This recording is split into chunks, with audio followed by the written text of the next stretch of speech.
اس کی روح سے ناشنا ہو جاتا ہے۔ تو وہ ایسا ہوتا ہے کہ مچھر چھانتے ہیں اور سموچے اونٹ نکل جاتے ہیں۔ سودی کاروبار تم بھی کرو ہم بھی کریں گے، نہ تم ہمیں چھیڑو نہ ہم تمہیں چھیڑیں گے، ساری بحث ہوگی رفع یدین پر ہے کہ نہیں ہے، اور نماز ہو گئی کہ نہیں ہو گئی، تراویح 8 ہے کہ 20 ہے، ساری بحث اس پر ہوگی۔ تو یہ جو تصورات ہیں نیکی کے پرورٹڈ، کہ جیسے اندھوں نے ایک ہاتھی کو دیکھ کر اندازہ کرنا چاہا وہ کیسا ہے، جس نے اس کے پیر کو ٹٹول لیا، اس نے کہا ستون کے مانند ہے، جس کا ہاتھ پڑ گیا اس کے کان پر، اس کا چھاج کی طرح ہے ہاتھی۔ تو مختلف جو ہے اڑائے کچھ ورق لالے نے، کچھ نرگس نے، کچھ گل نے، چمن میں ہر طرف بکھری ہوئی ہے داستان میری۔ تو نیکی کا یہ تصور جو ہے تقسیم ہو گیا۔ یہ آیت قرآن مجید کی اس اعتبار سے عظیم ترین آیت ہے۔ نیکی کی حقیقت کیا ہے، اس کی جڑ کیا ہے، بنیاد کیا ہے، اس کی روح کیا ہے، اس کے مظاہر کیا ہے۔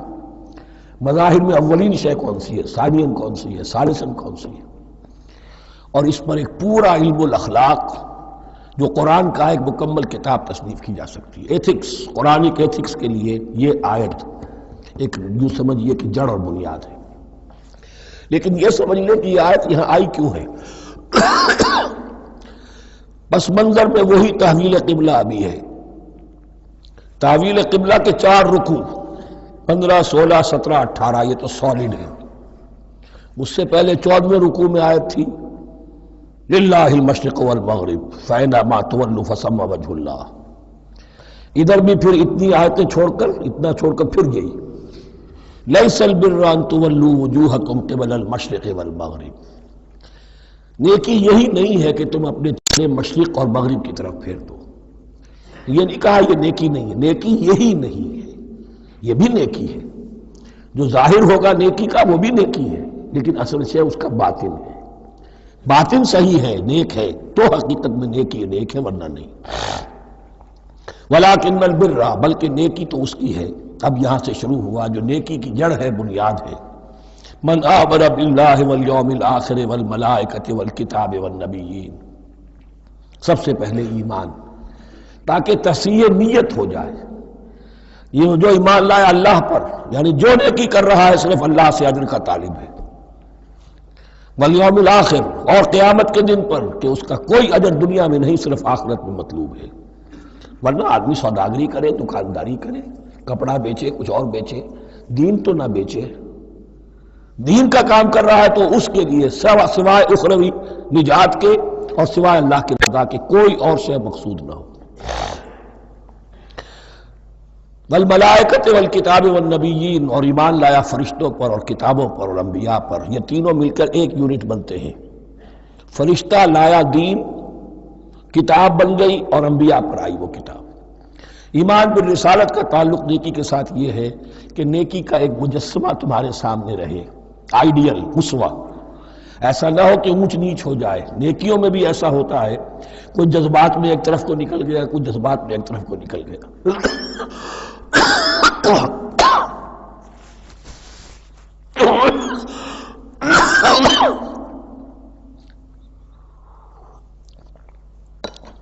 اس گمراہی سے بچنے کی ایک ہی شکل ہے کہ ایک مجسمہ مکمل، ایک اسوہ کاملہ سامنے ہو جس میں معتدل ہو تمام چیزیں، اور وہ ہمارے لیے اسوہ کاملہ محمد الرسول اللہ کی شخصیت ہے۔ نیکی کے ظاہر کے لیے ہم انہیں معیار سمجھیں گے، جو شے جتنی ان کی سیرت میں ہے اس سے زیادہ نہ ہو، اس سے کم نہ ہو۔ کوشش یہ ہو، آئیڈیل یہ ہو کہ بالکل انسان حضور صلی اللہ علیہ وسلم کے اسوہ کاملہ کی پیروی کرے۔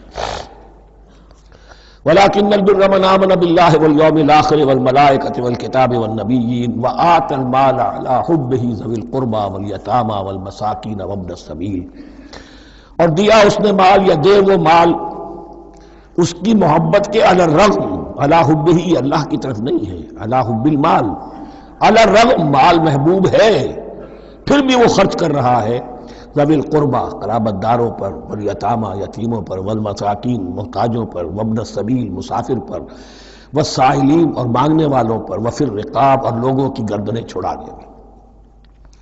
گویا کہ نیکی کے مظہر میں اولین مظہر یہ ہے انسانی ہمدردی. اگر یہ نہیں ہے تو نیکی نہیں ہے. عبادات کے انبار لگے ہوں اور دل میں شقاوت ہو، انسان کو حاجت میں دیکھ کر دل نہ پسیجے، کسی کو تکلیف میں دیکھ کر تجوری کی طرف ہاتھ نہ بڑھے حالانکہ تجوری میں مال موجود ہو، تو وہ دین کی روح سے بالکل خالی ہے. یا آپ سورہ آل عمران میں پڑھیں گے لن تنالوا البر حتى تنفقوا مما تحبون، تم نیکی کے مقام کو پہنچ ہی نہیں سکتے جب تک کہ خرچ نہ کرو اس میں سے جو تمہیں پسند ہے. جس سے طبیعت گھبرا گئی، اکتا گئی، کپڑے میں جو بوسیدہ ہو گئے وہ دے دیے، حاتم طائی کی قبر کو لات مار دی، وہ نہیں. جو شے پسند ہے اگر اس میں سے نہیں دیتے تو نیکی کو پہنچ بھی نہیں سکتے، تمہیں ہوا بھی نہیں لگے گی. وَأَقَامَ الصَّلَاةَ وَآتَى الزَّكَاةَ، دیکھیے نماز اور زکوٰۃ اب آ رہے ہیں. یہ ہے حکمت دین کہ ایک ہے روح دین، وہ ہے ایمان، اور جو اس کے مظاہر ہے مظہر اول انسانی ہمدردی. نمبر دو ہے پھر نماز اور زکوٰۃ، اور یہاں زکوٰۃ کو علیحدہ ذکر کیا ہے اور اس آیت کا حضور نے حوالہ دیا ان فی المال لحق سوى الزکاۃ. دیکھو کچھ لوگوں نے سمجھا بس ہم نے زکوٰۃ نکال دی تو حق ادا ہو گیا پورا. بڑی بے وقوفی ہے. مال میں حق ہے زکوٰۃ کے سوا بھی. اور اب آپ نے یہ آیت پڑھی، دیکھو اس آیت میں کیا ہے. زکوٰۃ کا تذکرہ بعد میں ہو رہا ہے وَآتَ الْمَالَ عَلَىٰ حُبِّهِ ذَوِي الْقُرْبَىٰ وَالْيَتَامَىٰ وَالْمَسَاكِينَ وَابْنَ السَّبِيلِ وَالسَّائِلِينَ وَفِي الرِّقَابِ وَأَقَامَ الصَّلَاةَ وَآتَى الزَّكَاةَ. اس کی کیا حکمت ہے کہ ایمان کو تر و تازہ رکھنے کے لیے نماز ہے، اقم الصلاۃ لذکری، اور انسانی ہمدردی میں مال خرچ کرنے کے جذبے کو پروان چڑھانے کے لیے برقرار رکھنے کے لیے زکوٰۃ ہے. اتنا تو دو نا کم سے کم. بوتل کا منہ تو کھلے، کارک تو نکلے اس کا. اگر بوتل کا کارک نکل جائے گا تو شاید اس میں سے کچھ شربت اور بھی نکل آئے. تو زکوٰۃ ہے تو کارک کے مانند 2.5% ہے، کیا ہے، لیکن یہ کہ اس سے پھر کچھ اور بھی نکلے گا. جو زکوٰۃ بھی نہیں دیتا اس نے کیا کرنا. وَالْمُوفُونَ بِعَهْدِهِمْ إِذَا عَاهَدُوا، اور وہ کہ جو اپنے عہد کو پورا کرنے والے ہیں جب کوئی عہد کر لیں. سب سے بڑا عہد اللہ سے کیا، لست بربکم قالوا بلی. پھر عہد شریعت کا ہے کہ جو ہم نے کیا اللہ کے ساتھ. پھر آپس میں جو بھی معاہدے ہو جائیں، اور معاملات انسانی سارے کے سارے معاہدات کی شکل میں. شوہر اور بیوی کا معاملہ بھی ایک معاہدہ ہے. Marriage is a social contract. شوہر کی ذمہ داریاں ہیں، اس کے فرائض ہیں، بیوی کی ذمہ داریاں اس کے فرائض ہیں. شوہر کے حقوق ہیں، بیوی کے حقوق ہیں. پھر جو بھی امپلائر امپلائی ریلیشن شپ ہے معاہدہ ہے، کانٹریکٹ ہے. جو ہمارا آپ کا پولیٹیکل سسٹم ہے وہ بھی معاہدوں کے اوپر مبنی ہے. بڑا بزنس جو ہے وہ کانٹریکٹ میں چلتا ہے. تو اگر ایک چیز پیدا ہو جائے کہ جو عہد کر لیا ہے اسے پورا کرنا ہے تو ساری اسٹریم لائننگ ہو جائے گی تمام معاملات کی. وَالْمُوفُونَ بِعَهْدِهِمْ إِذَا عَاهَدُوا وَالصَّابِرِينَ فِي الْبَأْسَاءِ وَالضَّرَّاءِ وَحِينَ الْبَأْسِ، اور خاص طور پر صبر کرنے والے فقر و فاقہ میں، جنگ کی حالت میں اور تکلیف میں. یعنی ایک نیکی ہے بدھ مت کے بھکشوؤں کی نیکی. ایک نیکی یہ ہے، یہ نیکی باطل کو چیلنج کرتی ہے. یہ نیکی خانقاہوں تک محدود نہیں ہوتی. یہ نیکی صرف انفرادی سطح تک محدود نہیں رہتی. جو نیکی اللہ چاہتا ہے وہ یہ ہے کہ اب باطل کا سر کچلنے کے لیے میدان میں آؤ. اور جب باطل کا سر کچلنے کے لیے میدان میں آؤ گے تو خود بھی تکلیفیں اٹھانی پڑیں گی. صحابہ کرام کو بھی جانیں دینی پڑی ہیں. سینکڑوں صحابہ نے جام شہادت نوش کیا. تو آخری چوٹی کیا ہے؟ گویا کہ سمم بونم جس کو کہتے ہیں ایتھکس کے اندر، کہ اس نظریہ اخلاق میں سب سے اونچی منزل کون سی ہے؟ وہ سمم بونم جو ہے اسلام کا، وَالصَّابِرِينَ فِي الْبَأْسَاءِ وَالضَّرَّاءِ وَحِينَ الْبَأْسِ وَلَا تَقُولُوا لِمَنْ يُقْتَلُ فِي سَبِيلِ اللَّهِ أَمْوَاتٌ بَلْ أَحْيَاءٌ وَلَكِنْ لَا تَشْعُرُونَ. وہ آیت یاد کر لیجیے. اولئک الذین صدقوا، یہ ہیں لوگ جو سچے ہیں. دعوت و نیکوکاری کا بہت شوق ہے، یہ ہیں وہ لوگ کہ جو سچے ہیں، وَأُولَٰئِكَ هُمُ الْمُتَّقُونَ، اور یہی حقیقت میں متقی ہیں۔ تمہارے ذہنوں میں کوئی اور نقشے بیٹھے ہوئے ہیں، کوئی لباس ہے، وضاقتہ ہے، بس یہ بڑا متقی آدمی ہے۔ تقویٰ اس کا نام ہے، یعنی یہ پوری انسانی شخصیت کا ایک ہیولہ ہے، ایک پوری انسانیت کا ایک فرد کا نقشہ کھینچ دیا گیا کیریکٹر کا، جس کے اندر روح ایمان اور خارج میں اس ترتیب کے ساتھ دین کی یہ تقاضے اور نیکی کے یہ مظاہر موجود ہیں۔ اللہم ربنا اجعلنا منہم، اللہم ربنا اجعلنا منہم۔ اب اس کے بعد کچھ وہی جو معاملات انسانی ہیں اس پر اب بحث، جیسا کہ میں نے کہا تھا کہ ایک لڑی ہے شریعت کی، معاملات کی۔ یہ تو بڑے بڑے پھول جو تھے، آیت الآیات اور آیت البر۔ یا ایھا الذین آمنوا کتب علیکم القصاص فی القتلی، اہل ایمان تم پر لازم کر دیا گیا ہے مقتولوں کا بدلہ لینا۔ قتلہ قتیل کی جمع بھی ہے، اور مقتول سے یہ مصدر بھی ہو سکتا ہے کہ تمہارے لیے، یعنی اس معاملے میں سہل انگاری صحیح نہیں ہے۔ انسانی تمدن کی جڑ کٹتی ہے جب کسی معاشرے کے اندر انسان کا خون بہانا عام ہو جائے، تمدن جس کی جڑ کٹ جائے، تو قصاص تم پر واجب ہے۔ یا ایھا الذین آمنوا کتب علیکم القصاص فی القتلی الحر بالحر والعبد بالعبد والانثى بالانثى۔ ایک آزاد کی جگہ آزاد ہی قتل کیا جائے گا۔ آزاد نے قتل کیا ہے تو ظاہر بات ہے وہ آزاد ہی اس کی جگہ قتل ہوگا۔ یہ نہیں وہ کہے میرا غلام لے جاؤ، میرے 2 غلام لے لو، نہیں۔ والعبد بالعبد، اور عبد کی جگہ عبد ہی ہوگا، جس نے قتل کیا وہی قتل کیا جائے گا۔ والانثى بالانثى، اور اگر قتل کرنے والی عورت ہے تو وہ عورت ہی قتل ہوگی۔ اس میں چونکہ وہاں بہت سے رواج مختلف تھے، بہت سے معیار بھی مختلف تھے۔ اگر اوسی خزرجی کو قتل کر دے تو 1/3 خون بہا، 3 گنا خون بہا، اور خزرجی اوسی کو قتل کرے تو 1/3 خون بہا، یہ ان کا قانون تھا۔ اسی طرح یہ کہ آزاد میں اور غلام میں فرق تھا، لیکن ہماری شریعت میں اگرچہ یہ طویل بڑا مضمون ہے اور اس میں کافی فقہا کے اقوال ہیں مختلف، لیکن امام ابو حنیفہ رحمۃ اللہ علیہ کا قول یہی ہے کہ تمام مسلمان آپس میں کفو ہیں، برابر ہیں، لہذا یہاں کوئی فرق نہیں کیا جائے گا قتل کے مقدمات میں۔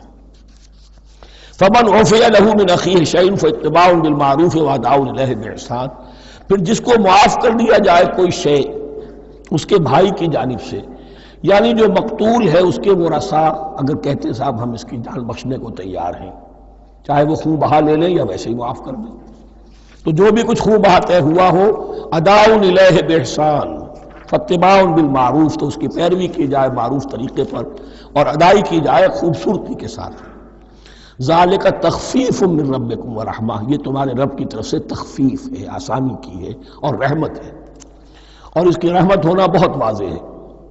اگر یہ شکل نہ ہو تو پھر قتل در قتل کا سلسلہ جو ہے وہ جاری رہتا ہے، لیکن اگر یہ ہو گیا کہ قاتل کو لا کے سامنے کھڑا کر دیا، لو بھائی اب تمہارے ہاتھ میں اس کی جان ہے، چاہو تو یہ قتل کر دیا جائے گا، چاہو احسان کرنا چاہو بخشنا چاہو ویسے ہی بخش دو، چاہو تو خون بہا لے لو۔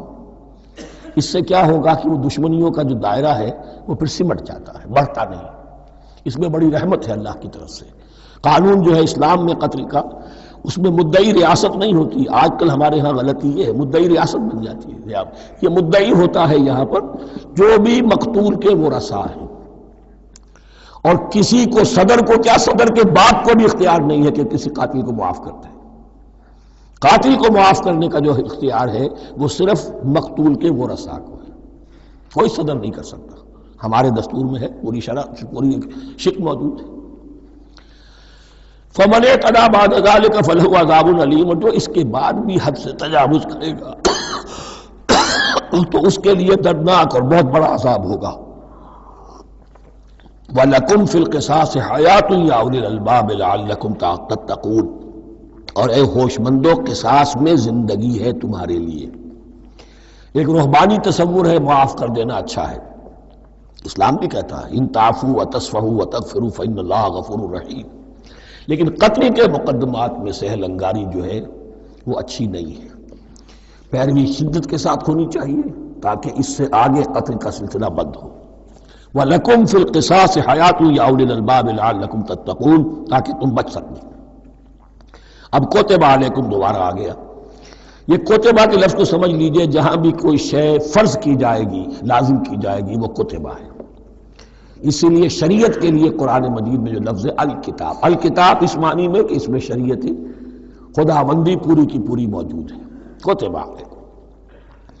کتب علیکم اذا حضر احدکم الموت ان ترک خیرا الوصیۃ للوالدین والاقربین بالمعروف، تم پر واجب کر دیا گیا، فرض کر دیا گیا، جب تم میں سے کسی کی موت کا وقت آ جائے، اگر وہ کوئی خیر مال چھوڑ رہا ہو، دولت چھوڑ رہا ہو، تو اس کے لیے فرض کر دیا گیا وصیت کرنا اپنے والدین کے حق میں اور رشتہ داروں کے حق میں انصاف کے ساتھ۔ ابھی چونکہ قانون وراثت نازل نہیں ہوا تھا، یہ ابتدائی قدم اٹھایا گیا۔ وہاں ہوتا یہ تھا جو آج بھی ہندوؤں میں ہوتا ہے، جو مر گیا اس کی ساری جائیداد کا مالک جو ہے بڑا بیٹا، چھوٹے بیٹے بھی نہیں، نہ بیٹیاں نہ بیوی، کچھ نہیں، تو سارا کا سارا مال جو ہڑپ کر جاتے تھے، کسی کو کچھ نہیں۔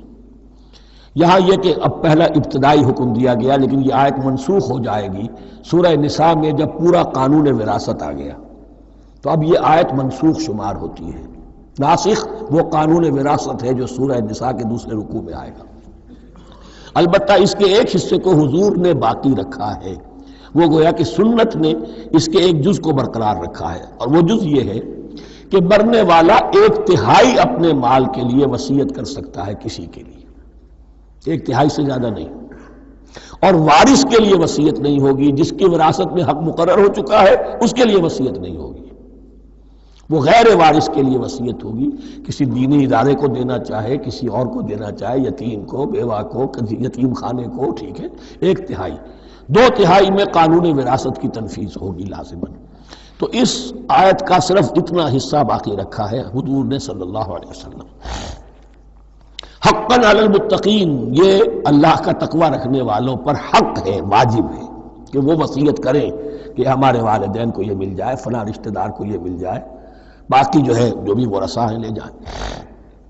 فمن بدلہ بعد ما سمعہ، تو جس نے بدل دیا اس وصیت کو اس کے بعد کہ اسے سنا تھا، فإنما اسمہ علی الذین یبدلونہ، تو اس کا بوجھ، اس کا گناہ انہی پر آئے گا جو تبدیل کرتے ہیں۔ جو وصیت کرنے والا تھا وہ بری ہے، اس نے صحیح وصیت کی تھی، جس نے بعد میں اس وصیت میں تحریف کی، تبدیلی کی، اس کا وبال، اس کا بوجھ انہی پر آئے گا۔ ان اللہ سمیع علیم، یقینا اللہ سب کچھ سننے والا اور جاننے والا ہے۔ فمن خاف من موص جنفا، اب اگر کسی کو اندیشہ ہوا کہ وصیت کرنے والے نے جانبداری برتی ہے، ٹھیک وصیت نہیں کی ہے، دیانتداری کے ساتھ اس کی رائے یہ ہوئی، او اسمن، یا گناہ اس نے کمایا ہے، فاصلح بینہم، اور اب ان کے مابین صلح کرا دی، ورثاء کو جمع کیا کہ بھائی وراثت تو یہ تھی، ان کی وصیت تھی، لیکن دیکھو اس میں یہ زیادتی والی بات ہے، اگر تم مطمئن ہو جاؤ، متفق ہو جاؤ، تو اس میں اتنی تبدیلی کر دی جائے ان کے اتفاق سے، فلا اسم علیہ، تو اس میں کوئی گناہ نہیں ہے، یعنی ایسی نہیں ہے یہ بات کہ اس کو وہ سینکشن اور سینکٹیٹی حاصل ہو گئی ہے، تقدس، کہ اب اس میں کوئی تبدیلی نہیں ہو سکتی۔ باہمی مشورے سے اور اچھے جذبے سے، اصلاح کے جذبے سے وصیت میں تغیر ہو سکتا ہے۔ ان اللہ غفور الرحیم، یقیناً اللہ تعالی بخشنے والا ہے، رحم فرمانے والا۔ اب لڑی آ گئی دوسری عبادت والی، عبادت میں صوم۔ جہاں تک نماز کا ذکر ہے تو وہ تو مکی صورتوں میں اس کا بے تحاشا مرتبہ ذکر موجود ہے، لیکن یہاں جو ہے معاملہ صوم، اس سے پہلے مکی دور میں صوم کا کہیں کوئی تذکرہ ہی نہیں، نہ عربوں میں اس کا رواج تھا۔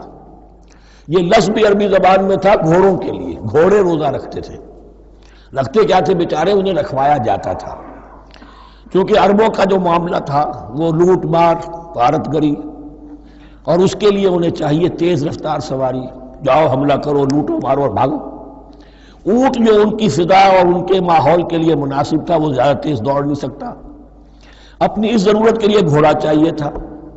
گھوڑے میں عرب کا سخت موسم برداشت کرنے کی عادت نہیں، نازک جانور ہے، وہ پیاسا تو نہیں رہ سکتا 7 دن تک جیسے کہ اونٹ رہ سکتا ہے، بھوکا نہیں رہ سکتا، وہ لو کے تھپیڑے نہیں برداشت کر سکتا، لہذا عرب اس کو رکھواتے تھے روزہ، کھانا پینا بند کیا اور اس کے جو ہے منہ کر کے کھڑے ہو گئے جب گرم تیز ہوا چل رہی ہے، خود تو اپنے آپ کو لپیٹ لیا اپنے گھٹنے میں، غترہ کہلاتا ہے وہ جو بھی کپڑا اوپر ہوتا ہے، اور وہ اس گھوڑے کو جو ہے وہ ساری آگ اس پر برس رہی ہے تاکہ اس میں عادت پیدا ہو جائے جھیلنے کی، برداشت کرنے کی، تو جنگ کے موقع پر کہیں یہ دغا نہ دے جائے، اگر یہ ہمت ہار گیا تو اس کا تو کیا کیا جائے گا، تو اصل میں سوار ہے جو مارا گیا۔ یہ روزہ ان کے ہاتھ تھا، لیکن جب حضور آئے مدینے میں تو یہاں یہود میں روزے کا رواج تھا۔ وہ ایک تو عاشورہ کا روزہ رکھتے تھے، اس لیے کہ وہ تاریخ تھی جس میں کہ نجات ملی تھی بنی اسرائیل کو فرعونیوں سے۔ تو اس طریقے سے حضور نے پھر ابتداءً مہینے میں ہر مہینے میں 3 روزے رکھنے کا حکم دیا۔ یہ ہے ابتدائی حکم جو حضور نے دیا، قرآن میں ابھی نہیں آیا تھا۔ جیسے تحویل قبلہ کے معاملے میں بھی قرآن نے کہا کہ ہم نے تمہیں اس قبلے پر رکھا تھا، لیکن اس کا کوئی حکم جو ہے قرآن میں جلی نہیں ہے۔ یہ ہو سکتا ہے کہ وہ حکم بھی حضور کو اللہ ہی نے دیا ہو، وحی خفی کے ذریعے سے۔ پہلے یہ کہ ہر مہینے میں 3 روزے۔ اب ظاہر بات ہے کہ مہینے جو ہے وہ سخت گرم بھی ہو سکتے ہیں۔ اب اگر 30 کے 30 روزے ایک ہی مہینے میں فرض کر دیے گئے ہوتے اور وہ ہوتے جون جولائی کے تو جان نکل جاتی۔ بہترین تدبیر یہ کی گئی ہر مہینے میں، اور یہ موسم سارے آ رہے ہیں اس میں۔ پھر کچھ عرصے کے بعد یہ رمضان کا روزہ فرض کیا گیا۔ پہلا جو روزہ تھا 3 دن کا، اس میں یہ بھی تھی اجازت کہ جو اگر مسافر نہیں ہے، بیمار بھی نہیں ہے، طاقت رکھتا ہے روزہ رکھنے کی، پھر بھی روزہ نہ رکھے تو اس کا فدیہ یہ ہے کہ 1 مسکین کو کھانا کھلائے۔ علی الاطلاق تھا یہ۔ جب رمضان کے روزے کی فرضیت ہو گئی تو اب یہ فدیہ نہیں ہے، البتہ حضور نے اس کو باقی رکھا ایسے شخص کے لیے جو بہت بوڑھا ہے، یا کوئی خاتون بہت بوڑھی ہے برداشت نہیں کر سکتی، یا کوئی بیمار ہے، کسی سخت ایسی بیماری میں ہے کہ روزہ اس کے لیے جان کے لیے ہلاکت کا اندیشہ ہو سکتا ہے، اس کے لیے فدیہ برقرار رکھا۔ عام طور پر صحت مند شخص بھی، مسافر بھی نہ ہو، اس کے لیے یہ رعایت ختم ہو گئی۔ یہ ہے ان آیات کی تعبیر جس پر میں پہنچا ہوں، اور بہت پہلے پہنچ گیا تھا، لیکن چونکہ اکثر مفسرین نے یہ بات نہیں لکھی ہے تو میں جھجکتا رہا، لیکن بعد میں مجھے معلوم ہوا کہ مولانا انور شاہ کاشمیری رحمۃ اللہ علیہ کی رائے یہی ہے، تو مجھے اعتماد ہو گیا۔ اور پھر مجھے اس کا ذکر جو ہے یہ تفسیر کبیر میں امام راضی کے ہاں بھی مل گیا کہ متقدمین کے ہاں یہ رائے موجود تھی کہ پہلی 2 آیتیں جو ہیں اس روزے سے متعلق، یہ رمضان کے روزے سے متعلق نہیں ہیں، بلکہ وہ 3 ہر مہینے کی 13، 14 اور 15 ایام 20 کے روزے حضور نے بعد بھی رکھے ہیں نفلاً، لیکن شروع میں یہ 3 روزے رکھنے کا حکم دیا گیا تھا۔ پہلی 2 آیتیں اس 6 آیتوں پر مشتمل رکوع، اور یہ ایک عجیب مقام ہے۔ قرآن مجید کے احکام بہت دفعہ ہے، نماز کے احکام قرآن میں بہت دفعہ ہیں، کہیں وضو کا ہے، کہیں تیمم کا ہے، کہیں اور نماز خوف کا ہے، مختلف جگہوں پر، لیکن صوم کی عبادت پر یہ 6 آیات کامل ہیں، مکمل ہیں۔ اس کی حکمت، اس کی غرض و غایت، اس کے احکام سب کے سب اس میں آ گئے۔ اب پہلی 2 آیتیں کون سی ہیں؟ یا ایھا الذین آمنوا کتب علیکم الصیام کما کتب علی الذین من قبلکم لعلکم تتقون۔ اے ایمان والو، تم پر بھی فرض کیا گیا روزہ رکھنا، جیسے کہ فرض کیا گیا تھا تم سے پہلوں پر، تاکہ تمہارے اندر تقویٰ پیدا ہو جائے۔ وہ جنگ کے لیے کرواتے تھے گھوڑوں کو تیار، تمہیں تقویٰ کے لیے اپنے آپ کو تیار کرنا ہے، بھوک کو قابو میں رکھ سکو، شہوت کو قابو میں رکھ سکو، پیاس کو برداشت کر سکو۔ اللہ کی راہ میں جنگ کے لیے تمہیں نکلنا ہوگا، اس میں بھوک بھی آئے گی، پیاس بھی آئے گی، اپنے آپ کو تیار کرو جہاد کے لیے۔ اور یہ بات واضح ہو جائے گی، اگلے رکوع سے قتال کی بحث شروع ہو جائے گی۔ روزے کی یہ گفتگو ہو رہی ہے تمہید قتال کے لیے، جیسے گھوڑوں کو تیار کیا جاتا تھا، صوم رکھوایا جاتا تھا قتال کے لیے۔ ایام معدودات، گنتی کے چند دن ہیں، یہ گویا کہ ثبوت ہے اس کا کہ یہ 2-3 دن سے زیادہ، معدود جو ہے وہ عربی زبان میں 9 سے زیادہ نہیں ہو سکتا۔ معدودہ جب آئے گا، ایام معدودات، یہ جمع جو ہے جمع قلت کہلاتی ہے۔ معدودات، معدودہ بڑی سے بڑی رقم ہو سکتی ہے، لیکن معدودات جمع قلت ہے۔ گنتی کے چند روز ہیں۔ فمن کان منکم مریضا، ان میں بھی یہ رعایت ہے کہ جو تم میں سے بیمار ہو، او علی سفر، یا سفر پر ہو، فعدۃ من ایام اخر، تو وہ تعداد پوری کر لے دوسرے دنوں میں۔ وعلی الذین یطیقونہ، اور جو اس کی طاقت رکھتے ہوں، فدیۃ طعام مسکین، وہ فدیہ دے 1 مسکین کا کھانا کھلانا۔ ان آیات کی تفسیر میں جیسا کہ میں نے عرض کیا مفسرین کے بہت سے اقوال ہیں، اب میں اس کی بحث میں نہیں جا سکتا۔ جو میں نے اپنے مطالعے کے بعد رائے قائم کی ہے، میں صرف وہی بیان کر رہا ہوں کہ اس وقت، اور یہ امام راضی کے الفاظ ہیں کہ یہ فرضیت علی تعیین نہیں تھی بلکہ علی تخییر تھی۔ فرض تو ہے روزہ، لیکن اس کا بدل بھی دیا جا رہا ہے، اگر تم نہیں رکھنا چاہتے تو تم ایک مسکین کو کھانا کھلا دو۔ تو گویا کہ تدریجاً انہیں لانا تھا، کیونکہ اس بات کے وہ پہلے سے عادی نہیں تھے۔ فمن تطوع خیرا فهو خیر اللہ، اور جو اپنی جی سے اپنی مرضی سے خیر کرنا چاہے تو اس کے لیے خیر ہے، روزہ بھی رکھے اور مسکین کو کھانا بھی کھلائے، دونوں کام کرے تو اس میں کوئی رکاوٹ تو نہیں، اس کے لیے بہتر ہوگا۔ وَأَن تَصُومُوا، اور دیکھو اگر روزہ رکھو، خیر لکم ان کنتم تعلمون، یہ تمہارے لیے بہتر ہے اگر تم جانو۔ اب یہاں بھی ایک طرح کی رعایت کا انداز ہے۔ یہ دو آیتیں ہیں میرے نزدیک وہ پہلا حکم جو دیا گیا اور جو تھا اصل میں جس کے تحت کہ حضور صلی اللہ علیہ وسلم نے، میں شاید مغالطے میں یہ کہہ بیٹھا ہوں کہ قرآن مجید میں نہیں آیا، حضور نے خود کیا ہے، ان آیات سے در حقیقت حضور نے ہر مہینے میں 3 دن کے روزے، جو یا تو یہ کہ ان آیتوں کے بعد اور یا یہ کہ حضور نے اپنے طور پر کر دیے تھے، ان آیات نے اس کی توثیق کر دی۔ اب آ رہی ہیں 2 آیتیں جو خاص رمضان کے روزے سے متعلق ہیں، حکمت اور غرض و غایت۔ پھر ایک آیت طویل آئے گی احکام، اور پھر ایک آیت آئے گی لٹمس ٹیسٹ۔ یہ 6 آیتیں۔ شہر رمضان الذی انزل فیہ القرآن، رمضان کا مہینہ وہ ہے جس میں قرآن نازل کیا گیا۔ ھدی للناس وبینات من الھدی والفرقان، لوگوں کے لیے ہدایت اور ہدایت کی بھی روشن بینات باتیں، والفرقان اور حق و باطل میں فرق کر دینے والی چیز۔ فمن شہد منکم الشہر، تو جو کوئی بھی پائے اس مہینے کو، یا جو شخص بھی مقیم ہو اس مہینے میں، مسافر نہ ہو، فلیصم، اس پر لازم ہے کہ روزہ رکھے۔ اب وہ وجوب علی التخییر ختم ہو گیا، اب وجوب علی التعیین، اب یہ لازم ہے، یہ رکھنا ہے۔ ایک رعایت باقی رکھی، وَمَنْ كَانَ مَرِيضًا أَوْ عَلَىٰ سَفَرٍ فَعِدَّةٌ مِّنْ أَيَّامٍ أُخَرَ، جو بیمار ہے یا یہ کہ سفر پر ہے وہ تعداد پوری کر لے دوسرے دنوں میں۔ یرید اللہ بکم الیسر ولا یرید بکم العسر، اللہ تمہارے ساتھ آسانی چاہتا ہے، سختی نہیں چاہتا۔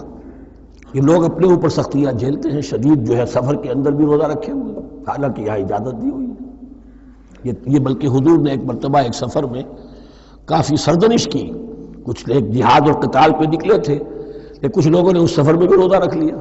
نتیجہ یہ ہوا کہ سفر کے بعد جہاں منزل میں اب جا کر خیمے لگانے تھے وہ نڈھال ہو کر گر گئے، جن لوگوں کا روزہ نہیں تھا انہوں نے پھر وہ خیمے لگائے، منزل کا کام کیا۔ تو حضور نے فرمایا کہ لیس من البر الصیام فی السفر، روزے رمضان اس میں سفر میں روزہ رکھنا کوئی نیکی کا کام نہیں ہے۔ لیکن ہمارا تصور اور ہے، 105 بخار چڑھا ہوا ہے، روزہ نہیں چھوڑوں گا میں، روزہ تو میں نے رکھا ہوا ہے، یا روزہ تو میں نہیں چھوڑوں گا۔ حالانکہ جہاں رعایت اللہ کی ہے اس رعایت سے فائدہ نہ اٹھانا ایک طرح کا کفران نعمت ہے۔ وَلِتُكْمِلُوا الْعِدَّةَ، لیکن تمہیں عدت اور تعداد اب پوری کرنی ہوگی۔ وہ جو تھی ایک رعایت کہ فدیہ دے کر فارغ ہو جاؤ، وہ نہیں ہے۔ وَلِتُكَبِّرُوا اللَّهَ عَلَىٰ مَا هَدَاكُمْ، اور تاکہ تم تکبیر کرو اللہ کی اس پر کہ جو اس نے ہدایت تمہیں عطا فرمائی۔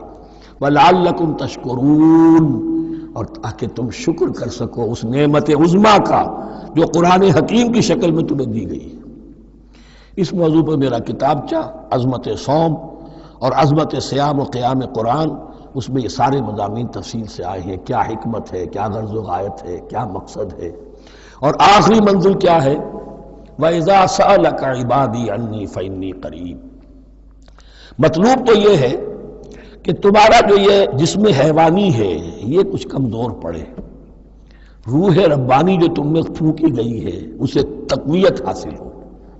دن میں روزہ رکھو، اس حیوانی وجود کو ذرا کمزور کرو، دباؤ اس کے تقاضوں کو، رات کو کھڑے ہو جاؤ، اللہ کا کلام سنو اور پڑھو تاکہ تمہاری روح کی آبیاری ہو، اس پر حیات، آب حیات کا ترشح ہو۔ نتیجہ کیا نکلے گا؟ تمہارے اپنے اندر سے ایک پیاس ابھرے گی، وَإِذَا سَأَلَكَ عِبَادِي عَنِّي فَإِنِّي قَرِيبٌ، تقرب الی اللہ کا جذبہ پیدا ہوگا۔ تو اے نبی، جب میرے بندے، ایسے بندے آپ سے میرے بارے میں سوال کریں، ان کو بتا دیجئے میں قریب ہوں، دور نہیں۔ یہ حقوق انسانی کا میرے نزدیک دنیا میں سب سے بڑا میگنا کارٹا ہے۔ اللہ اور بندے کے درمیان کوئی فصل نہیں ہے، فصل اگر ہے تو تمہاری اپنی خباثت ہے۔ اگر تمہاری نیت میں فساد ہے، حرام خوری تو کرنی ہی کرنی ہے، تو اب کس منہ سے اللہ سے دعا کرو گے؟ پھر جاؤ گے کسی پیر کے پاس، آپ دعا کر دیجئے۔ یہ نذرانہ حاضر ہے، یہ طریقہ کیا ہے؟ انسان کا نفس حائل ہے اور کوئی نہیں، ورنہ ہم تو مائل بے کرم ہیں، کوئی سائل ہی نہیں، راہ دکھنا ہے کسی رہنمی منزل ہی نہیں، کوئی پوپ نہیں، کوئی پنڈت نہیں، کوئی پادری نہیں، کوئی پیر نہیں، کوئی نہیں، جب چاہو اللہ سے ہم کلام ہو جاؤ۔ اس سے بڑا حق کیوں خالق و مخلوق میں حائل رہے پردے؟ پیران کلیسا کو کلیسا سے اٹھا دو، میرا ہر بندہ جب چاہے جہاں چاہے مجھ سے ہم کلام ہو جائے۔ ہاں شرط ہے اس کی، وہ شرط آگے آ رہی ہے۔ اجیب دعوت الداعی اذا دعان، میں تو ہر پکارنے والے کی پکار سنتا ہوں، اور سنتا نہیں جواب دیتا ہوں، اور صرف جواب نہیں دیتا قبول کرتا ہوں۔ اجابت میں یہ تینوں چیزیں موجود ہیں۔ اور اذا دعان، جہاں مجھے پکارے جب پکارے، there and then میں موجود ہوں۔ لیکن شرط کیا ہے؟ فَلْيَسْتَجِيبُوا لِي، انہیں بھی تو میرا کہنا ماننا چاہیے، یہ یک طرفہ بات نہیں ہوگی۔ فَاذْكُرُونِي أَذْكُرْكُمْ، تم مجھے یاد رکھو گے تو میں تمہیں یاد رکھوں گا، یہ دو طرفہ معاملہ ہے۔ تم شکر کرو گے میں تمہاری قدردانی کروں گا، تم میری طرف چل کر آؤ گے میں بھاگ کر آؤں گا، تم بارش برآؤ گے میں ہاتھ بڑھاؤں گا، لیکن تم رخ موڑ لو گے ہم بھی رخ موڑ لیں گے۔ ہماری تو غرض نہیں ہے، غرض ہے تو تمہاری، تم رجوع کرو گے ہم بھی رجوع کر لیں گے، تم توبہ کرو گے ہم اپنی نظر کرم پھر تمہاری طرف متوجہ کر دیں گے۔ لیکن ہر چیز ان تنصروا اللہ ینصرکم، اللہ کی مدد کرو گے تو اللہ تمہاری مدد کرے گا۔ تمہاری دوستیاں ہو، پینگے بڑھا رہے ہو اللہ کے دشمنوں کے ساتھ، ساز باز ہو اللہ کے دشمنوں کے ساتھ، اور کھڑے ہو جاؤ قنوت نازلہ میں اللہ سے مدد مانگنے کے لیے، تم سے بڑا بے وقوف کون ہوگا؟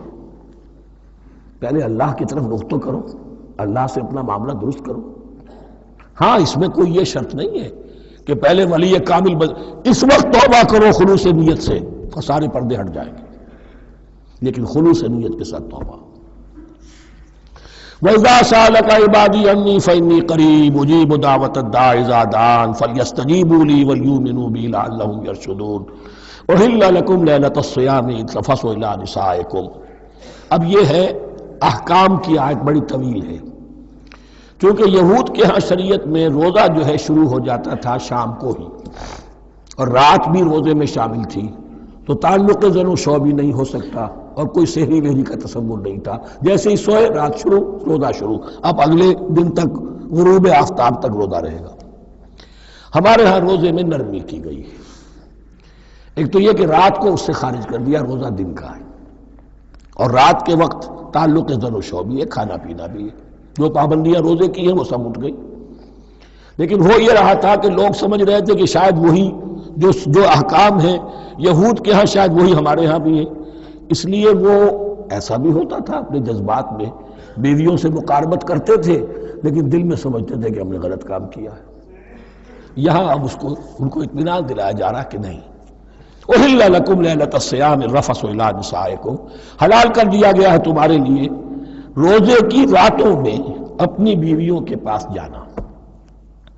ہن لباس لکم وانتم لباس لہن، وہ پوشاک ہے تمہارے لیے، تم پوشاک ہو ان کے لیے۔ بڑا بلیغ کنایا ہے یہ، جیسے لباس میں اور جسم میں کوئی پردہ نہیں ہے، لباس ہی تو پردہ ہے نا، لباس میں اور جسم میں تو کوئی پردہ نہیں، ایسے ہی بیوی میں اور شوہر میں کوئی پردہ نہیں۔ ہن لباس لکم وانتم لباس لہن۔ ویسے بھی انسان کے اخلاق کی حفاظت کرنے والی، مرد کے اخلاق کی حفاظت کرنے والی بیوی ہے، بیوی کے اخلاق کی حفاظت کرنے والا مرد ہے۔ وہ مجھے اقبال کا شعر یاد آ رہا تھا، تعلیم نئی ہو کہ پرانی، نسوانیت زن کا نگہباں ہے فقط مرد، نہ پردہ نہ تعلیم نئی ہو کہ پرانی، نسوانیت زن کا نگہباں ہے فقط مرد۔ بہرحال ایک دونوں کے لیے وہ ایک ضرورت بھی ہے، ان کی پردہ پوشی بھی کرتے ہیں ایک دوسرے کی، اور اس طریقے سے لباس کی جو ہے اس میں کنایا کیا گیا۔ علم اللہ انکم کنتم تختانون انفسکم، اللہ کے علم میں ہے کہ تم اپنے آپ کے ساتھ خیانت کر رہے تھے۔ ایک کام کر رہے تھے جو گناہ نہیں ہے لیکن تم سمجھتے تھے گناہ ہے، تو اپنے آپ سے خیانت ہو گئی کہ نہیں؟ اصلاً وہ گناہ نہیں تھا لیکن تمہارے علم میں نہیں تھا، لیکن تم یہ سمجھتے ہوئے بھی کہ یہ ممنوع ہے اس کا ارتکاب کر رہے تھے۔ علم اللہ انکم کنتم تختارون انفسکم فتاب علیکم، تو اللہ نے تم پر نظر رحمت فرمائی، وعفا عنکم، اور بخش دیا، معاف کر دیا، جو بھی خطائیں ہو گئی ہیں وہ سب کی سب معاف سمجھو۔ فالآن باشروہن، اب ان کے ساتھ جو بھی تعلق ضرور شے ہے وہ قائم کرو، وابتغوا ما کتب اللہ لکم، اور تلاش کرو، حاصل کرو جو کچھ اللہ نے تمہارے لیے لکھ دیا ہے۔ کیا لکھ دیا؟ ایک تو اولاد تعلق ضرور شو میں، اور ایک سکون ہے کہ جو اللہ تعالیٰ نے اس میں رکھا ہے، لِتَسْكُنُوا إِلَيْهَا، قرآن مجید میں یہ الفاظ آئے، ایک تسکین ہے، سکون ہے، اعصاب کا تناؤ جو ہے وہ اس کے بعد جو ہے اس کے اندر ایک سکون کی کیفیت پیدا ہو جاتی ہے۔ اور یہی اس میں حکمت ہے کہ حضور اپنے ہر سفر میں ہم ایک زوجہ محترمہ کو ضرور ساتھ رکھتے تھے، اس لیے کہ قائد کو، سپہ سالار کو کسی وقت بڑی ایسی یعنی پریشان کو صورتحال میں فیصلے کرنے پڑتے ہیں، جذبات پر دباؤ ہوتا ہے اور اعصاب پر دباؤ ہوتا ہے، تو ساتھ اگر کوئی اہلیہ بھی موجود ہو تو اس میں، اور اس کے بہترین مواقع سیرت میں آئے ہیں، وہ پھر کسی وقت میں بیان کروں گا۔ وَابْتَغُوا مَا كَتَبَ اللَّهُ لَكُمْ وَكُلُوا وَاشْرَبُوا حَتَّى يَتَبَيَّنَ لَكُمُ الْخَيْطُ الْأَبْيَضُ مِنَ الْخَيْطِ الْأَسْوَدِ مِنَ الْفَجْرِ، اور کھاؤ اور پیو یہاں تک کہ واضح ہو جائے تمہارے لیے سفید دھاری فجر کی سیاہ دھاری سے، یعنی یہ پاؤں پھٹنے کے لیے استعارہ ہے کہ جب سفیدہ نمایاں ہوتا ہے ایک لکیر کی طرح، پاؤں پھٹ گئی، اس وقت تک کھانے پینے کی چھوٹ ہے، سحری جو ہے آپ کر سکتے ہیں، بلکہ کلو واشربو، کھاؤ اور پیو، اور اس کی حدیث میں تاکید آئی ہے، اور یہ بھی فرمایا ہمارے اور یہود کے روزے کے مابین سحری جو ہے وہ فرق ہے۔ تسحروا فإن فی السحور برکہ، سحری ضرور کیا کرو اس لیے کہ سحری میں برکت ہے۔ ثم اتموا الصیام الی اللیل، پھر رات تک روزے کو پورا کرو۔ اب رات تک میں اکثر فقہا کے نزدیک غروب آفتاب مراد ہے، اہل تشیع اس سے ذرا آگے جاتے ہیں کہ رات کا لفظ آیا ہے تو ذرا اور غروب آفتاب پر چند منٹ گزر جائے، لیکن ہمارے اہل سنت کے ہاں غروب آفتاب جو ہے وہی گویا کہ یہ اس کی غایت ہے۔ وَلَا تُبَاشِرُوهُنَّ وَأَنْتُمْ عَاكِفُونَ فِي الْمَسَاجِدِ، لیکن یہ رعایت جو تمہیں دی جا رہی ہے اس میں ایک استثناء ہے، جب تم معتکف ہو مسجدوں میں تو پھر اپنی بیویوں سے کوئی تعلق قائم نہ کرو۔ وَلَا تُبَاشِرُوهُنَّ، مت ان سے مباشرت کرو، وَأَنْتُمْ عَاكِفُونَ فِي الْمَسَاجِدِ، جبکہ تم مسجدوں میں اعتکاف میں ہو، آخری عشرے میں جو اعتکاف ہوتا ہے۔ تِلْكَ حُدُودُ اللَّهِ فَلَا تَقْرَبُوهَا، یہ اللہ کی حدود ہے، ان کے قریب مت جاؤ۔ بعض جگہ پر آتا ہے فلا تعتدوها، ان حدود کو عبور نہ کرو، ان سے تجاوز نہ کرو۔ تو حرام تو یہی شے ہوگی کہ حدود سے تجاوز کیا جائے، لیکن احتیاط اس میں ہے to keep at a safe distance, ذرا دور رہو۔ آخری حد تک چلے جاؤ گے تو اندیشہ ہے کہ کہیں اس حد کو کراس نہ کر جاؤ۔ فلا تقربوها، اللہ کے حدود سے ذرا ایک سیف ڈسٹینس کے اوپر رہنا ضروری ہے۔ کذالک یبین اللہ آیاتہ للناس، اسی طرح اللہ تعالیٰ واضح کرتا ہے اپنی نشانیاں لوگوں کے لیے، لعلہم یتقون، تاکہ وہ تقوی کی روش اختیار کر سکیں، بچ سکیں۔ اب وہ لٹمس ٹیسٹ والی آیت آ گئی، تقوی کا ٹیسٹ کیا ہے؟ روزہ اس لیے فرض کیا کہ تقوی پیدا ہو جائے، یہ سارے احکام تمہیں دیے جا رہے ہیں تاکہ تمہیں تقوی پیدا ہو جائے۔ ٹیسٹ کیا ہے؟ تقوی کا لٹمس ٹیسٹ عقل حلال، یہ نہیں ہے کوئی نیکی نہیں۔ وَلَا تَأْكُلُوا أَمْوَالَكُمْ بَيْنَكُمْ بِالْبَاطِلِ، اپنے مال آپس میں باطل طریقوں سے ہڑپ نہ کرو۔ وَتُدْلُوا بِهَا إِلَى الْحُكَّامِ، اور اپنے مال کو ذریعہ نہ بناؤ حکام تک پہنچنے کا۔ لِتَأْكُلُوا فَرِيقًا مِنْ أَمْوَالِ النَّاسِ بِالْإِثْمِ، تاکہ تم لوگوں کے مال کو ہڑپ کر سکو گناہ کے ساتھ، وَأَنْتُمْ تَعْلَمُونَ، اور تم اس کو جانتے بوجھتے کر رہے ہو۔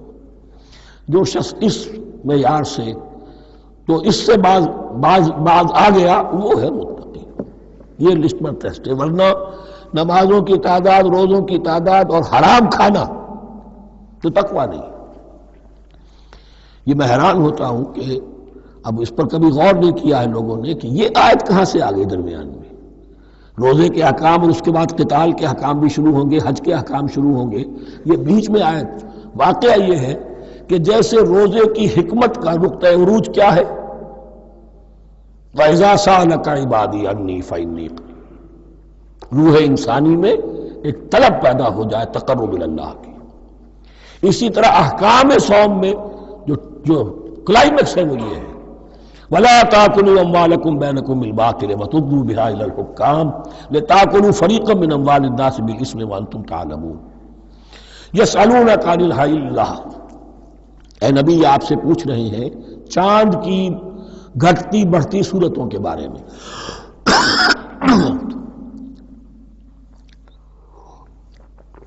قُلْ هِيَ مَوَاقِيتُ لِلنَّاسِ وَالْحَجِّ، کہہ دیجئے یہ لوگوں کے لیے ایک اوقات کا تعین ہے، کیلنڈر ہے، اور حج کے لیے۔ اب دیکھو آپ کو معلوم ہے کہ یہ اللہ تعالیٰ نے ایک کیلنڈر لٹکا دیا ہے، معلوم ہو گیا یہ چاند پہلی تاریخ ہو گئی، کچھ دنوں کے بعد آپ نے دیکھا معلوم ہوتا ہے کہ اب ایک ہفتہ گزر گیا ہے، آدھا چاند ہو گیا ہے، 2 ہفتے ہو گئے، پورا چاند ہو گیا ہے، پھر نے گھٹنا شروع کیا۔ تو یہ گویا کہ لوگوں کے لیے اوقات کار کی تعین کے لیے، اور خاص طور پر سب سے اہم شے حج۔ اور یہ نوٹ کیجئے صوم کے بعد حج، اور حج کے ساتھ قتال۔ حج وہ عبادت ہے جو ایک خاص جگہ پر ہو سکتی ہے، نماز ہر جگہ ہو سکتی ہے، روزہ ہر جگہ ہو سکتا ہے، عبادت اور ہر جگہ ہو سکتی ہے، اور زکوٰۃ ہر جگہ دی جا سکتی، حج تو وہی ہوگا۔ اور وہ تھا اس وقت زیر تسلط مشرکین کے، اور مشرکین کے تسلط سے نکالنے کے لیے قتال لازم تھا۔ اس قتال کے لیے صبر پہلے پیدا ہونا ضروری ہے، جو گھوڑوں کو روزہ رکھواتے تھے پہلے خود روزہ رکھو۔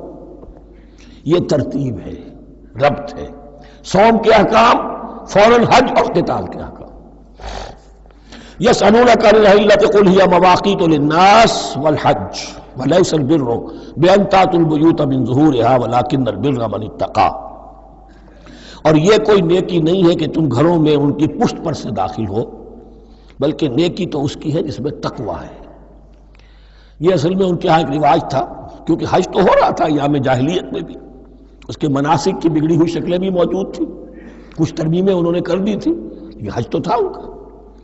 وہ یہ کرتے تھے جب گھر سے مکے سے نکل گئے احرام باندھ کر، اب اگر کسی ضرورت سے گھر واپس جانا پڑ گیا تو سمجھتے تھے کہ احرام باندھ کر نکل آئے ہیں، اب دروازے سے تو نہیں جا سکتے، گھسیں گے کہیں پیچھے سے کہیں اوپر سے پھاند کر دیوار آئیں گے، اور اسے سمجھتے تھے بڑا تقویٰ ہے یہ۔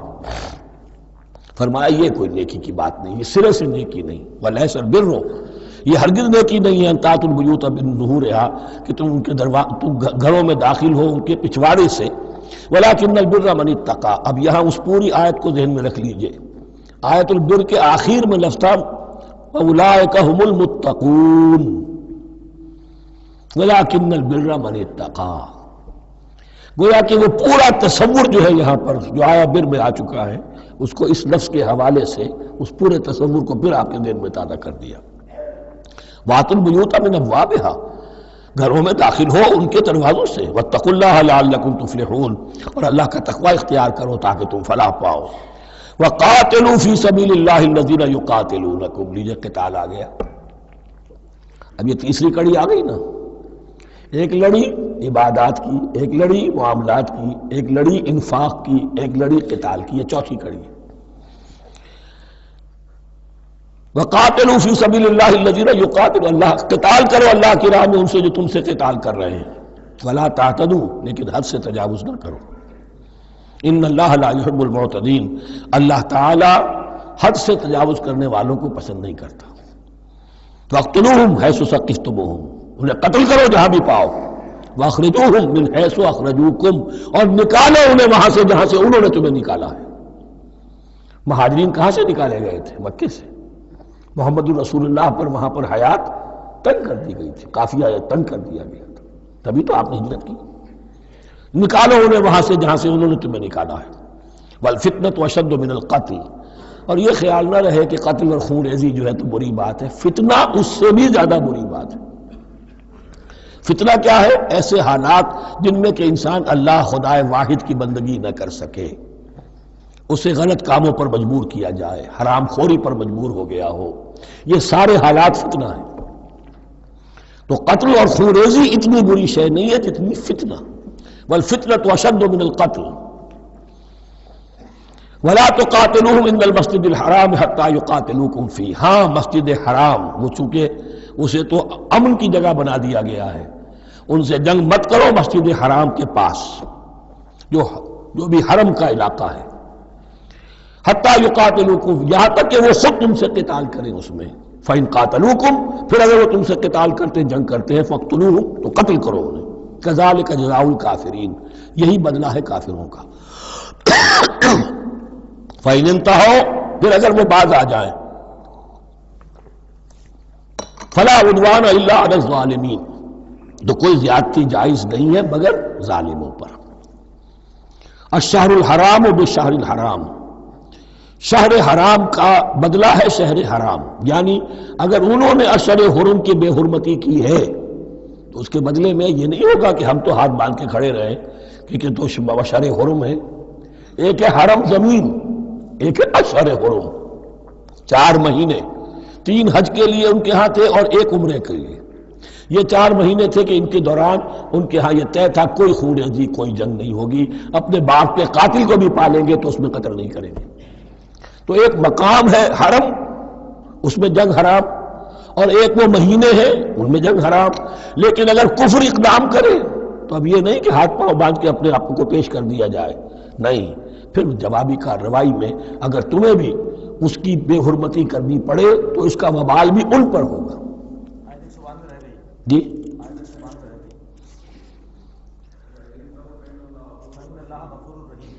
وَفَإِنِ انْتَهَوْا فَإِنَّ اللَّهَ غَفُورٌ رَحِيمٌ، اگر وہ بعد آ جائے تو اللہ غفور اور رحیم ہے۔ وَقَاتِلُوهُمْ، بہت اہم آیت رہ گئی، حَتَّى لَا تَكُونَ فِتْنَةٌ وَيَكُونَ الدِّينُ لِلَّهِ۔ اب جب یہ جنگ کا مرحلہ شروع ہو گیا ہے دعوت محمدی کے سلسلے میں صلی اللہ علیہ وسلم، تو مسلمانوں جان لو ایک دور تھا 12-13 برس تک تمہیں حکم تھا کفو ایدیکم، مارے کھاؤ ہاتھ نہ اٹھاؤ۔ اب یہ نیا دور ہے، آ گیا ہے، تمہاری دعوت و تحریک جو ہے وہ نئے دور میں داخل ہو گئی ہے۔ اب جب تمہاری تلواریں نیام سے باہر آ گئی ہیں، اب یہ نیام میں نہ جائیں جب تک کہ فتنہ بالکل ختم نہ ہو جائے اور دین اللہ ہی کے لیے ہو جائے، اللہ کا دین قائم ہو جائے، پوری زندگی میں اس کے احکام کی تنفیذ ہو رہی ہو۔ یہ آیت دوبارہ آئے گی اور زیادہ لکھی ہوئی شان کے ساتھ سورہ انفال میں، وَقَاتِلُوهُمْ حَتَّى لَا تَكُونَ فِتْنَةٌ وَيَكُونَ الدِّينُ كُلُّهُ لِلَّهِ، دین کل کا کل، جز نہیں، دین کی بالادستی پوری انسانی زندگی پر، انفرادی بھی اجتماعی بھی، اور اجتماعی کے بھی سارے پہلو، politico socio economic system totally وہ اللہ کے احکام کے تابع ہو۔ وَقَاتِلُوهُمْ حَتَّى لَا تَكُونَ فِتْنَةٌ وَيَكُونَ الدِّينُ لِلَّهِ فَإِنِ انْتَهَوْا فَلَا عُدْوَانَ إِلَّا عَلَى الظَّالِمِينَ، پھر اگر وہ باز آ جائے صلح چاہے تو ٹھیک ہے، پھر ظالموں کے اوپر جو ہے سوائے ظالموں کے کسی پر زیادتی جائز نہیں۔ الشہر الحرام بالشہر الحرام، حرمت والا مہینہ بدلہ ہے حرمت والے مہینے کا، والحرمات قصاص، اور حرمات کے اندر بھی بدلہ ہے۔ فَمَنِ اعْتَدَىٰ عَلَيْكُمْ فَاعْتَدُوا عَلَيْهِ بِمِثْلِ مَا اعْتَدَىٰ عَلَيْكُمْ، تو جو کوئی بھی تم پر زیادتی کرتا ہے، دست درازی کرتا ہے، تو تم بھی اس کے خلاف کارروائی کرو، اقدام کرو جیسے کہ اس نے تم پر زیادتی کی۔ وَاتَّقُوا اللَّهَ، اور اللہ کا تقوی اختیار کرو، وَاعْلَمُوا أَنَّ اللَّهَ مَعَ الْمُتَّقِينَ، اور یہ جان لو کہ اللہ ساتھ ہے متقیوں کے، یعنی اللہ کی تائید، نصرت، اس کی مدد آئے گی اہل تقوی کے۔ اب دیکھیے وہ تیسری کڑی یہاں بہت چھوٹی سی آئی ہے، قتال کی ذرا زیادہ بڑی کڑی آ گئی ہے اور یہ چھوٹی سی کڑی آ رہی ہے۔ قتال کے لیے لازم ہے انفاق بھی، جنگ کیسے ہوگی اگر فوج کے لیے ساز و سامان نہ ہو، رسد کا اہتمام نہ ہو، ہتھیار نہ ہو، سواریاں نہ ہو، کیسے ہوگی جنگ؟ وَأَنفِقُوا فِي سَبِيلِ اللَّهِ وَلَا تُلْقُوا بِأَيْدِيكُمْ إِلَى التَّهْلُكَةِ، خرچ کرو اللہ کی راہ میں اور مت ڈالو اپنے آپ کو اپنے ہاتھوں ہلاکت میں، یعنی اللہ کا دین اس وقت اسے احتیاج ہے وہ پیسہ چاہتا ہے. جیسے حضور نے تبوک کے موقع پر عام اپیل کی اور آپ اپنے مال کو لے کر بیٹھے ہوئے ہیں، تو گویا کہ آپ نے اپنے آپ کو ہلاکت میں خود ڈال دیا. یہ انفاق ہے، جہاد بالمال. وَأَنفِقُوا فِي سَبِيلِ اللَّهِ وَلَا تُلْقُوا بِأَيْدِيكُمْ إِلَى التَّهْلُكَةِ وَأَحْسِنُوا إِنَّ اللَّهَ يُحِبُّ الْمُحْسِنِينَ. اور احسان کی روش اختیار کرو، دین کے اندر بھی خوبصورتی پیدا کرو، دین میں بہتر سے بہتر مقام حاصل کرنے کی کوشش کرو. ہمارا معاملہ کیا، دنیا میں آگے سے آگے اور دین میں پیچھے سے پیچھے. دین میں یہ دیکھیں گے اس سے کم پر گزارا ہو سکتا ہو، کوئی اور شے ہو کہ جس میں اس سے کم سے بھی بات پوری ہو جائے. دین میں یہ ہوگا، اور دنیا میں آگے سے آگے ہے جستجو کہ خوب سے ہے خوب تر کہاں. تو اگر یہ جستجو دنیا میں ہے، اس سے بڑھ کر دین میں ہونی چاہیے. فاستبقوا الخیرات، نیکیوں میں ایک دوسرے پر بازی لے جانے کی کوشش کرو. وَأَنفِقُوا فِي سَبِيلِ اللَّهِ وَلَا تُلْقُوا بِأَيْدِيكُمْ إِلَى التَّهْلُكَةِ وَأَحْسِنُوا، اور احسان کی روش اختیار کرو. ان اللہ یحب المحسنین، یقیناً اللہ تعالی محسنین کو ان لوگوں کو کہ جو درجہ احسان پر فائز ہو جائیں محبت کرتا ہے، انہیں پسند کرتا ہے.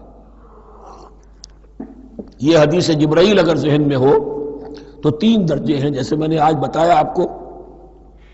وَنَحْنُ لَهُ مُسْلِمُونَ وَنَحْنُ لَهُ عَابِدُونَ وَنَحْنُ لَهُ مُخْلِصُونَ. 3 درجے دوسرے ہیں، اسلام، ایمان، احسان. اخبرنی عن الاسلام، اخبرنی عن الایمان، اخبرنی عن الاحسان. احسان کیا ہے؟ ان تعبد اللہ کانک تراہ فإن لم تکن تراہ فإنہ یراک. یہ سارے کام جو دین کے لیے کیے جا رہے ہوں، عبادت ہے، جہاد ہے، قتال ہے، ایسی کیفیت میں، ایسے اخلاص کے ساتھ گویا کہ تم اپنی آنکھوں سے اللہ کو دیکھ رہے ہو. اور اگر تم اللہ کو نہیں دیکھ رہے تو کم سے کم یہ کیفیت تو تمہاری ہو جائے کہ تمہیں مستحضر رہے کہ اللہ تمہیں دیکھ رہا ہے. یہ احسان ہے. وَأَحْسِنُوا، عام طور پر اس کا ترجمہ اس انداز میں نہیں کیا گیا ہے، اس کو اچھی طرح سمجھ لیجئے. ویسے یہ مضمون کھل کر آئے گا سورہ مائدہ میں. ان اللہ یحب المحسنین، یقیناً اللہ تعالیٰ محسنین کو پسند کرتا ہے. وَأَتِمُّوا الْحَجَّ وَالْعُمْرَةَ لِلَّهِ، اور حج اور عمرہ مکمل کرو اللہ کے لیے. جو عمرے کے لیے احرام تو باندھ لیا جائے گا مدینے سے 7 میل باہر نکل کر ہی. حج مکمل تو ہوگا جب طواف بھی ہوگا، وقوف عرفہ بھی ہوگا، سارے اس کے جو بھی مناسک ادا کیے جائیں گے. لیکن یہ کہ جو شخص بھی نیت کر لے حج کی یا عمرے کی تو پھر اسے مناسب کو مکمل کرنا چاہیے، کوئی کمی نہ رہے. فَإِنْ أُحْصِرْتُمْ، اگر تمہیں گھیر لیا جائے، روک دیا جائے، جیسے کہ سن 6 میں ہو گیا، صلح حدیبیہ کرنی پڑی، مشرکین مکہ اڑ گئے، نہیں داخل ہونے دیں گے. اگر تمہارا گھیراؤ ہو جائے فَمَسْتَيْسَرَ مِنَ الْهَدْيِ، تو جو بھی تم قربانی پیش کر سکو پیش کر دو. یہ دم احصار کہلاتا ہے کہ چونکہ اب ہم آگے نہیں جا سکتے، یہی ہمیں احرام کھولنا پڑ رہا ہے، تو دم احصار، یہ خون، یہ جو جانور اللہ کے نام پر ہم دے رہے ہیں، یہ اس کی ایک طرح کا کفارہ ہے. وَلَا تَحْلِقُوا رُؤُوسَكُمْ حَتَّى يَبْلُغَ الْحَدْيُ مَحِلَّهُ، اور اپنے سر اس وقت تک نہ مونڈو جب تک کہ وہ حدی کا جانور جو ہے وہ محل تک، یعنی جو بیت الماس جہاں پر جا کر ذبح ہونا ہے وہاں پہنچ نہ جائے. جانور تو آپ نے بھیج دیے اور وہ رکاوٹ نہیں ڈالیں گے، اس لیے کہ ان کا گوشت تو ان کو کھانے کو ملے گا. لہذا جانور، لیکن یہ اندازہ کر لو کہ اب اتنا وقت گزر گیا ہے کہ وہ حدی قربانی کا جانور جو ہے وہ پہنچ گیا ہوگا. حدیم بالغ الکعبہ، وہ وہاں پر اس کی اپنے مقام پر پہنچ گیا. فمن کان منکم مریضا او بہ اذى من راسہ، تو جو کوئی بھی تم میں سے ہو بیمار یا اس کے سر میں کوئی تکلیف ہو، کوئی زخم ہو، اور اس کی وجہ سے یہ ہے کہ وہ حجامت کرانی ضروری ہو جائے، بال کاٹنے ضروری ہو جائے، ففدیۃ من صیام او صدقۃ او نسک، تو پھر فدیہ دینا پڑے گا. اگر اس حدی کے جانور کے کعبے تک پہنچنے سے پہلے تمہیں اپنے بال کاٹنے پڑے، حجامت کرانی پڑی، تو فدیہ ہوگا. یہ جو ہے دم جنایت کہلاتا ہے، یعنی ایک جو کمی رہ گئی ہے اس کی تلافی کے لیے. وہ سیام بھی ہے، روزے 3 دن کے، او صدقۃ او نسک، یا پھر یہ ہے کہ کوئی قربانی ہے، ایک جانور قربان کیا جائے، دم جنایت اس کو کہتے ہیں، یا صدقہ کیا جائے، 6 افراد کو کھانا کھلایا جائے. فَإِذَا أَمِنْتُمْ، پھر جب تمہیں امن حاصل ہو اور تم سیدھے جا سکتے ہو، بیت اللہ پہنچ سکتے ہو، فمن تمتع بالعمرۃ الی الحج فما استیسر من الحج، تو جو کوئی بھی فائدہ اٹھائے عمرے سے حج سے قبل، فما استیسر من الحج، تو وہ ایک اور قربانی پیش کرے جو بھی اسے میسر ہو۔ اب یہ سمجھ لیجئے کہ حضور کی بعثت سے پہلے عرب میں رواج یہ تھا کہ ایک سفر میں حج بھی کرنا عمرہ بھی کرنا ان کے نزدیک حرام تھا، یہ توہین تھی کعبے کی۔ حج کے لیے 3 مہینے، شوال، ذوالقعدہ، ذوالحج، اور رجب کا مہینہ ان کے ہاں طے تھا عمرے کے لیے۔ عمرے کے لیے علیحدہ سفر کرو، اس کے لیے علیحدہ سفر کرو۔ لیکن شریعت محمدی میں جو آسانیاں کی گئی ہیں وہ یہ ہیں کہ ایک شخص، چونکہ اس ملت کو پھیلنا تھا بہت طویل علاقے پر، لوگوں کے لیے سفر آسان تو نہیں تھا، تو آپ ایسا کر سکتے ہیں کہ آپ جائیں اور عمرہ بھی کر لیں، حج بھی کر لیں۔ ایک شکل یہ ہے کہ عمرہ کیا، احرام کھول دیا، اور پھر حج کا وقت آیا 8ویں ذی الحج کو، تو پھر احرام باندھا، وہ حج کا احرام ہو گیا، اسے کہتے ہیں تمتع۔ ایک یہ ہے کہ حج کے لیے احرام باندھا تھا، جاتے ہی عمرہ بھی کر لیا لیکن احرام کھولا نہیں، اسی احرام میں جاری رکھ کر اسے، اور اسی میں حج بھی کر لیا، یہ قران کہلاتا ہے، جمع کر دیا ایک ہی احرام میں عمرے کو بھی اور حج کو بھی۔ ایک افراد کہلاتا ہے، بس ایک کے لیے صرف حج کا معاملہ شروع سے۔ تو یہاں تمتع کی جو ہمیں اجازت دی گئی ہے اس کے لیے، جسے دم شکر کہتے ہیں حضرت امام ابو حنیفہ، یہ شکرانہ ہے کہ ہم ایک قربانی دیں۔ لیکن امام شافعی کے نزدیک یہ بھی دم جنایت ہے، یہ بھی جبر ہے۔ چنانچہ امام ابو حنیفہ کے نزدیک یہ قربانی جو دی جاتی ہے اس کا گوشت قربانی دینے والا بھی کھا سکتا ہے 1/3 کے درجے میں، لیکن امام شافعی کے نزدیک نہیں، یہ ایک صدقے کے اور اس کے دم جنایت کے قریب کی شے ہے، اس کا گوشت جو ہے قربانی دینے والا خود نہیں کھا سکتا۔ فمن لم یجد، اب اگر کسی کے پاس نہیں ہے یہ ہدیہ پیش کرنے کو، فصیام 3 ایام فی الحج، تو اب اس پر لازم ہے کہ حج میں 3 روزے رکھے، 7ویں، 8ویں اور 9ویں ذی الحج کو روزہ رکھے غیر ایام حج میں۔ 10ویں کا روزہ نہیں ہو سکتا، وہ عید کا دن ہے، یوم النحر ہے۔ وَسَبْعَةٍ إِذَا رَجَعْتُمْ، اور 7 روزے رکھو جبکہ تم واپس چلے جاؤ، اپنے گھروں میں جا کر 7 روزے رکھو۔ تِلْكَ عَشَرَةٌ كَامِلَةٌ، یہ 10 روزے ہوں گے مکمل۔ ذَلِكَ لِمَن لَّمْ يَكُنْ أَهْلُهُ حَاضِرِ الْمَسْجِدِ الْحَرَامِ، لیکن یہ رعایت کہ حج اور عمرہ ایک ہی سفر میں کر لیا جائے اور ایک ہی احرام میں کر لیا جائے، یا 2 احراموں میں کیا جائے، یا یہ کہ ان دونوں کو جمع کرنے کی شکل جو ہے، یہ ایک رعایت ہے کن کے لیے؟ ذَلِكَ لِمَن لَّمْ يَكُنْ أَهْلُهُ حَاضِرِ الْمَسْجِدِ الْحَرَامِ، جس کے اہل و عیال مسجد حرام کے قریب نہیں رہتے، دور سے آ رہے ہیں، تو ظاہر بات ہے کہ ان کے لیے رعایت ہوگی۔ واتقوا اللہ، اللہ کا تقوی اختیار کرو، وَاعْلَمُوا، اور جان لو، ان اللہ شدید العقاب، یقیناً اللہ تعالی سزا دینے میں بھی بہت سخت ہے۔ بارک اللہ لی ولکم فی القرآن العظیم ونفعنی وإیاکم بالآیات والذکر الحکیم۔